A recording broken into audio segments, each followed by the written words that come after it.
Բարի լույս, տեսախցիկից այս կողմ գրագետ դադարն է, որի ընթացքում շրջելու ենք Երևանյան փողոցներով, որպեսզի հասկանանք, թե որ տարբերակն է ճիշտ հիշեցնել, թե հիշացնել։ Ըստ ձեզ, որ տարբերակն է ճիշտ հիշացնել, թե հիշեցնել։ Հիշեցնել։ Որ տարբերակն է ճիշտ հիշացնել, թե հիշեցնել։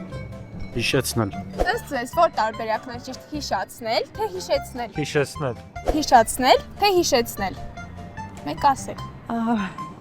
Հիշեցնել։ Հիշացնել, թե հիշեցնել։ Հիշեցնել։ Ըստ ձեզ, որ տարբերակն է ճիշտ հիշացնել, թե հիշեցնել։ Հիշեցնել։ Հիշեցնել։ Հիշացնել։ Ըստ ձեզ, որ տարբերակն է ճիշտ հիշացնել, թե հիշեցնել։ Հիշեցնել։ Հիշեցնել։ Հիշեցնել։ Ըստ ձեզ, որ տարբերակն է ճիշտ հիշացնել, թե հիշեցնել։ Հիշել, հիշեցնել, պատճառական չէ, պատճառական է դառնում բայ, այո։ Այլ վերջավորության բայերի պատճառականները կասվում է էցեն ածանցով, ուստի ճիշտ տարբերակը կլինի հիշեցնել։